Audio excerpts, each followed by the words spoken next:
lovely people. Thank you for watching my video. My name is Roel. I'm a health and nutrition coach and a diabetes practitioner in Hale, near Manchester in the UK. And I post these videos to help to motivate you to be as healthy as you can be. And today I'm going to talk about how you can avoid overeating. And let's face it, most of us are eating more than we technically need to survive. And sometimes that's nice, but of course it can also cause problems with weight and health. So today I want to share a few tips on how you can avoid overeating. I'll also, at the end of this video, as I have been doing for a while now, attach a little bit of footage from what I've been up to this week. And I have been on a trip with my husband to Glasgow in Scotland, and we had a really nice time.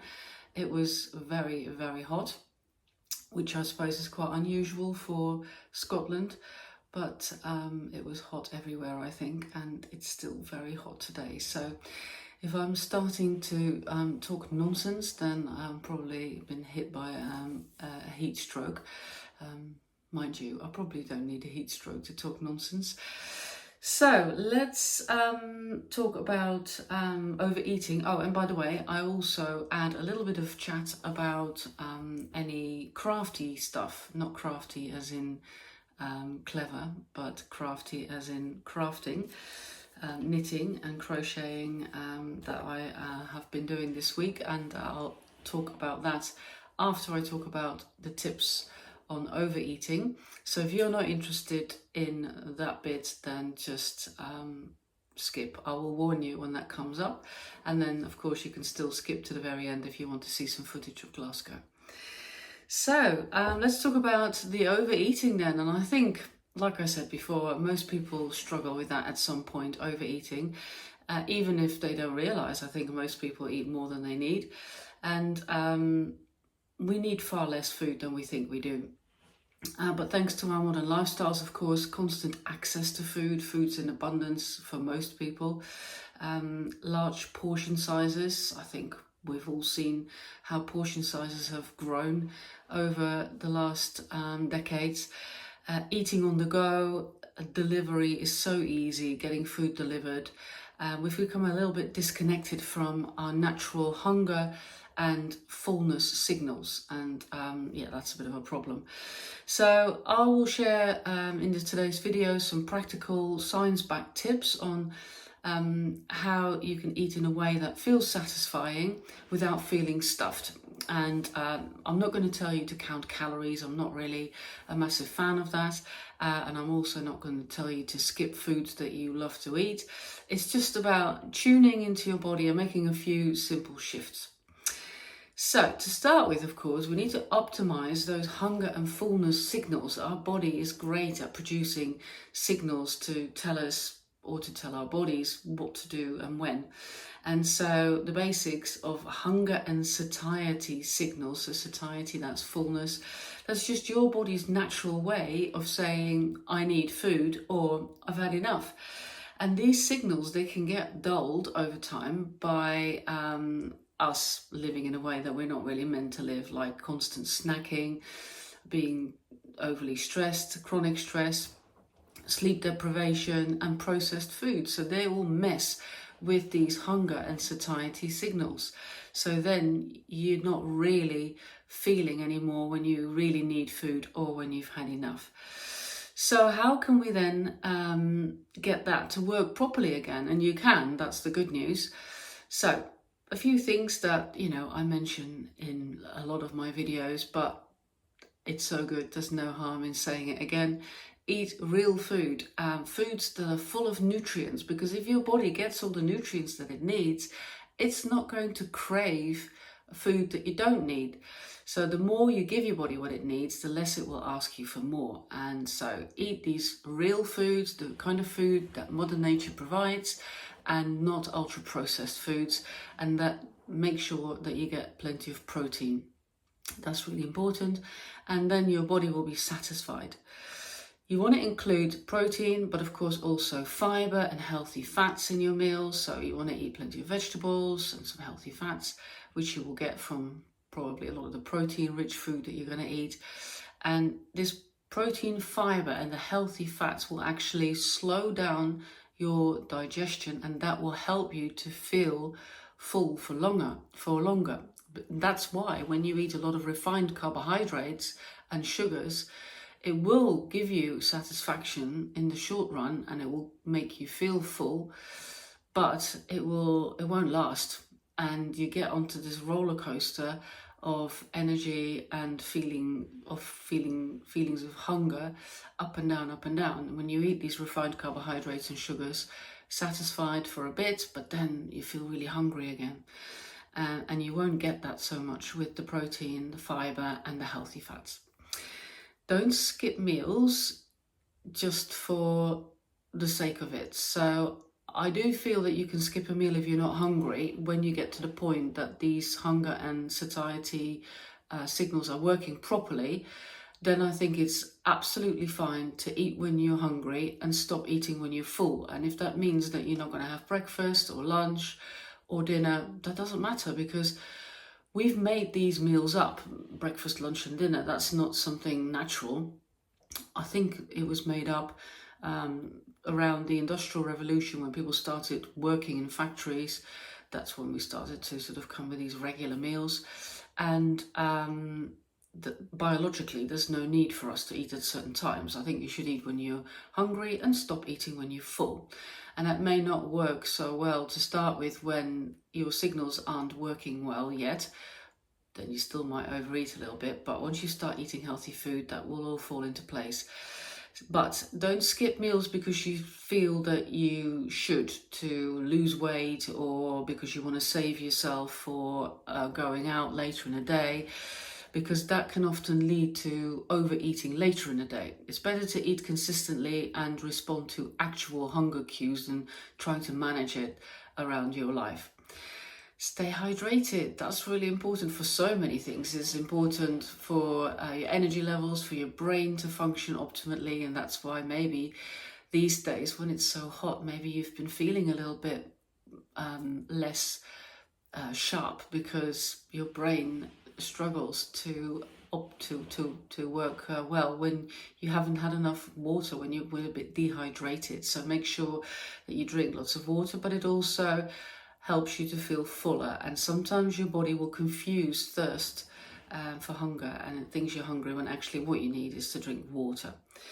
And then when your hunger and fullness signals work well, then eating becomes much easier to manage, because you then are very tuned into your body and you feel when you're hungry and you feel when you're full, and that's when you should be eating.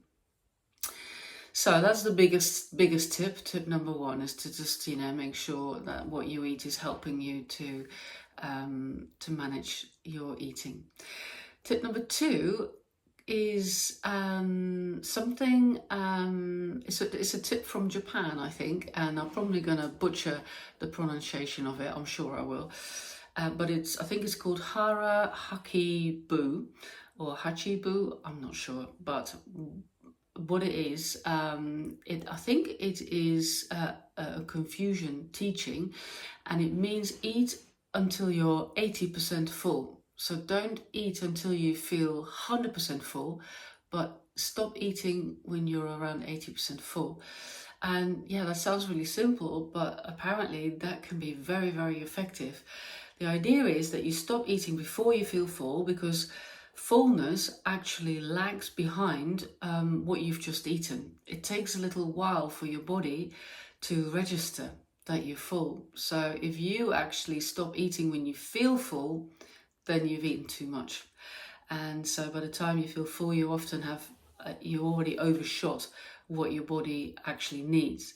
So instead of clearing your plate just because that's a habit or that's what you've been taught when you were little, stop every now and then, definitely after halfway through your meal, stop and ask yourself for a few seconds, am I still hungry, or am I just eating because it's there? Do I feel satisfied, or am I just heading into a food coma and I'm just eating maybe because it feels good, or sometimes even because you like the taste? If your food is really tasty, sometimes we want to eat continue eating and experiencing that taste, but we don't actually need the food. But this small pause to ask yourself these questions, that can really help you to create awareness, and that can be a real game changer. Now, often when we eat until we feel really, really full, so you feel like you're bursting, and you get a little bit uncomfortable and you feel a little bit bloated, and I'm sure nobody is after that kind of feeling, but that's often what happens if you eat till you're actually really full. You want to feel satisfied but energized, and you want to feel a bit light and not sluggish. So that means that you probably need to stop eating before you feel full. Remind yourself enough is enough, and walk away, distract yourself, do something else, and then after a few minutes you will actually find that you did have enough. Like I said, it can take a while sometimes for that signal to kick in. And maybe you can use a hunger scale. So maybe when you sit down to eat, you can ask yourself, how hungry am I on a scale of 1 to 10? And maybe you're very hungry and it's 10. And then after a while, ask yourself, where am I now? So you give it a number, and sometimes they can help you to create that awareness of where you are. And then, when you feel that you're 80% full and satisfied, then stop and see what happens. If you're still feeling hungry after 10-20 minutes, then you can always have a little bit more. But once you've overeaten, of course, you can't undo that. Tip number 3 is eating slowly and mindfully. And you've probably heard it before, but maybe, sometimes we need a reminder and we forget to do this stuff. It really does make a difference to slow down. It takes about 20 minutes for your brain to register fullness. 20 minutes is quite a long time. I regularly see people eating the whole meal in less than 20 minutes. And so if you scoff your food down in 5 minutes, then you're likely to eat more than you actually need, because you would have never reached that point where your body tells you, I've had enough, thank you very much. So try to slow things down, maybe by putting your fork down between bites, or having a sip of water in between your bites. Chew for a little bit longer, which is a good thing to do anyway, because when you chew your food, that's how your digestive process starts, and that's when the enzymes in your saliva already start the digestive process. Avoid screens while you're eating, or any other distraction. Talking to other people, that's great, socializing, but it's better to just keep focused on the food. And maybe even every now and then just stop to take a few deep breaths, and just slow things down. And eating mindfully will then help you to eat less, but it will also help you to enjoy your food more. That's a good thing too. Tip number 4 is to become aware of emotional eating. Now, I can't give you a quick tip to stop emotional eating. That's a whole another topic in itself. But it starts with that awareness. So be honest with yourself and ask yourself, why am I actually eating now? Am I hungry, or am I bored or stressed or lonely or anxious or procrastinating? That's also often a reason why we reach for food. And food can feel like an easy comfort, of course, but it's a short-term fix for a long-term feeling, and so it won't really work. So start asking yourself, what am I really hungry for? Is it food, or is it something else? And maybe you need connection, maybe you just need a break, but try to find these non-food ways to meet that need, and not food. You could go for a walk, talk to someone, do something you love doing. And again, if it doesn't work and you really need to eat, then you can always try the non-food option first, and then check in, and then maybe eat something if you want to. But you can't undo it if you start eating straight away. But if you need the food later, you can always sort it out later. So give yourself that little bit of time to avoid that comfort eating. And if you do comfort eat every now and then, don't beat yourself up. We all do it. And just reflect on it and see what you can do with it. Can you find a solution to overcome it the next time? I've just spotted this really annoying light on my face. I'm just going to turn that away, because if it's annoying me, then it's probably annoying you as well. That's better. Oh, there he is again. I mustn't look that way. I do apologise, obviously. You can tell I'm not a videographer. I'm a health coach. So don't beat yourself up. Just learn from it, reflect on it. Tip number 5 is to, I've mentioned it already briefly before, is to reduce distraction when you're eating. So don't, focus just on your food and really enjoy it, but also reduce temptation. We eat more food when it's in front of us. So keep snacks out of sight, or maybe even out of the house if you don't want to eat them. Avoid eating straight from the packet. Maybe put it in a nice little bowl or on a little plate, portion it out. That will make it much more likely that you're going to eat less. And also, it might help you to serve your meals on the plate in the kitchen and not put all the food on the table, and then it's staring at you and it's tempting to have more. And maybe try eating in a calm environment. That can help as well. It will help you then to focus on the meal rather than eating mindlessly and be distracted by everything that's going on around you. Tip number 6 is, and that's the last tip, is to build a routine that works for you. So eating habits can thrive if you have a structure. And it doesn't mean that you have to be rigid. Like I said before, it's good to eat when you're hungry, stop eating when you're full. But having a general plan will help. So try regular meal times around your activities maybe. Plan ahead so you know where you are, when you're likely to need food, and then you can prepare for that so you don't get caught out and end up eating foods that you rather not eat. And don't let yourself get too hungry. So think ahead and think, well, where will I be? When will I probably need some food? Will I have food then available, or do I need to bring something? Because if you let yourself get too hungry, then of course the chances are that you're going to overeat when you finally do find food. A routine will reduce decision fatigue, so you're already decided because you've planned ahead, and it will make healthy eating less of an effort. So, final thoughts then. Overeating, we all do it. Don't beat yourself up about it. The key here is not that we need to be perfect, but it's good to consider these things and see what you can do with it. Be aware, be curious, and be kind to yourself, of course. Eat more mindfully, listen to your body, use the tools like the Japanese, I'm not going to butcher that word again, but the eat till you're 80% full. And remember, small changes will lead to big results over time. And if you found this helpful, then don't forget to give me a little like or even subscribe.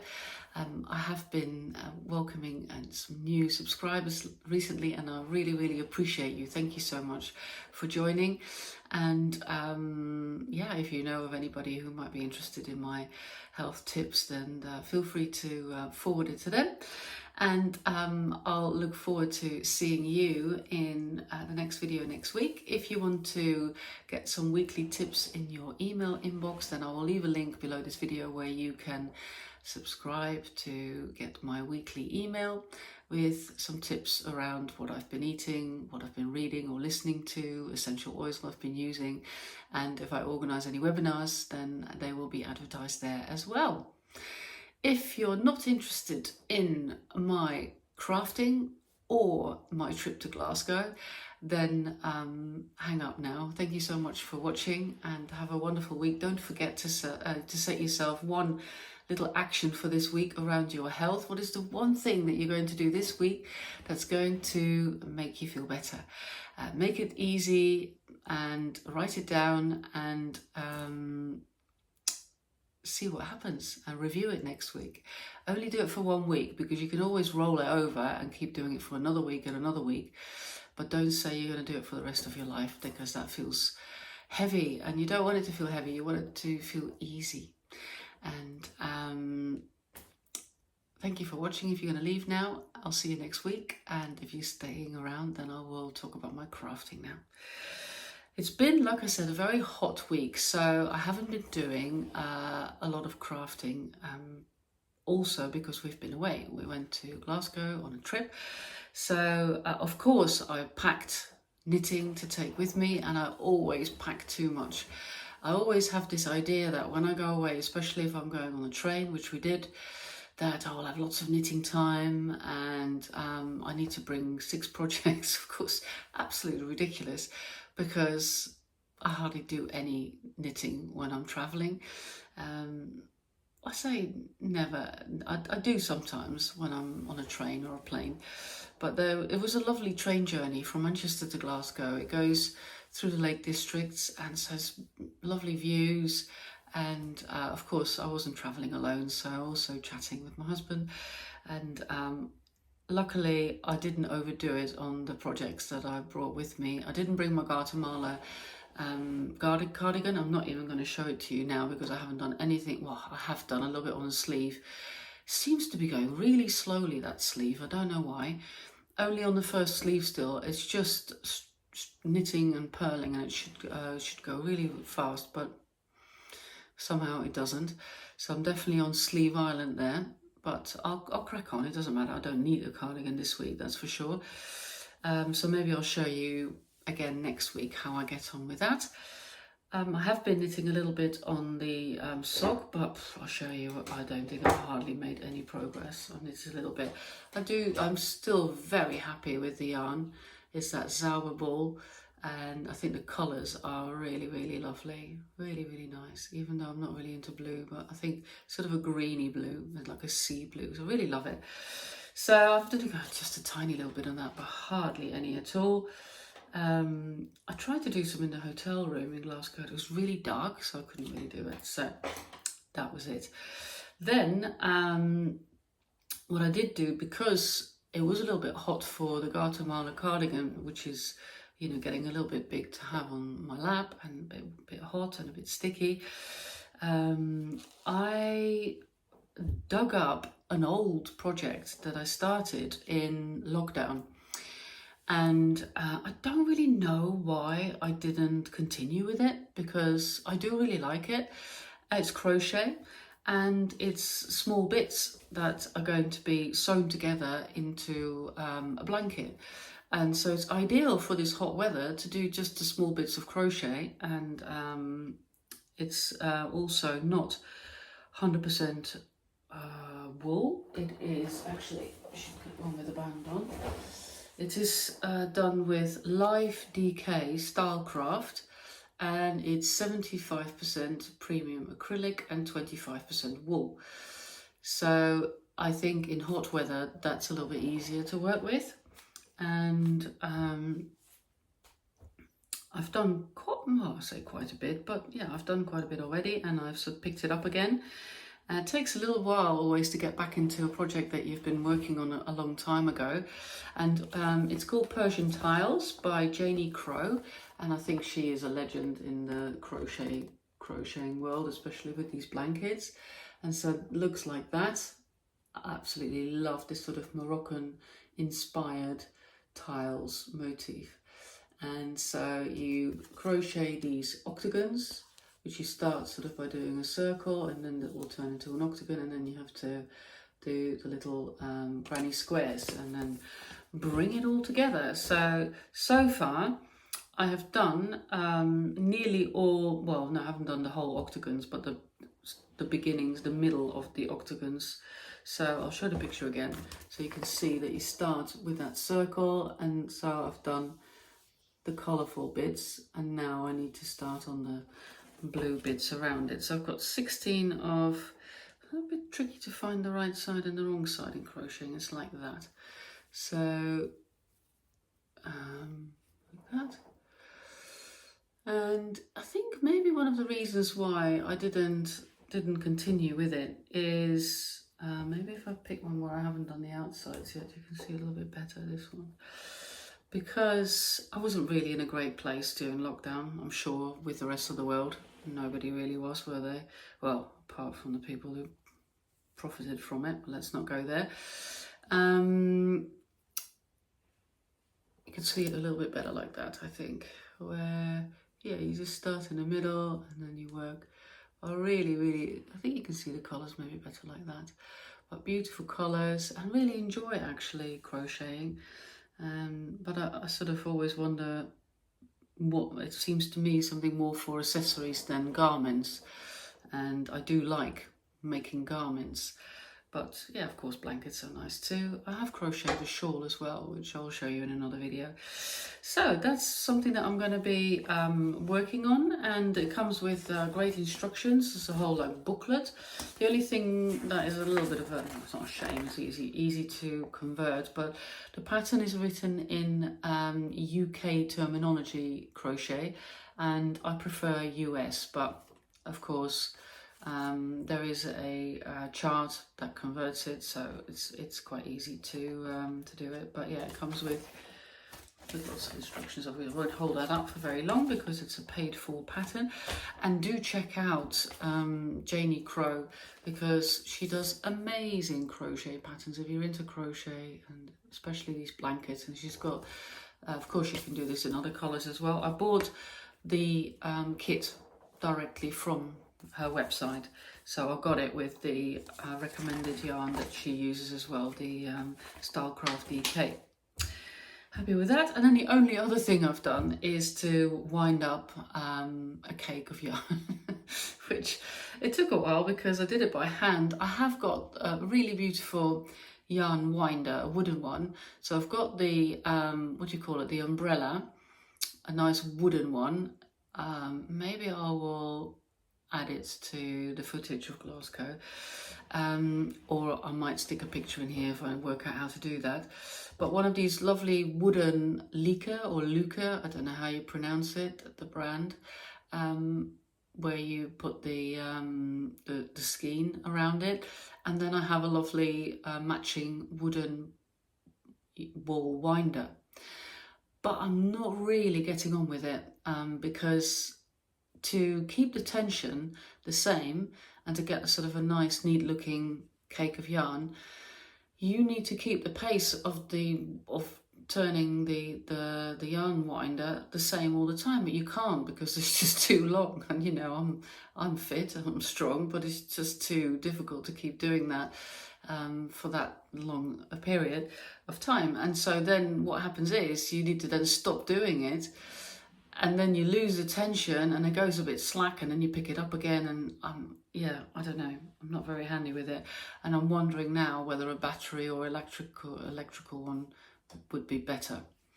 They don't look as nice, but yeah, sometimes we've got to go for more practical solutions, I think.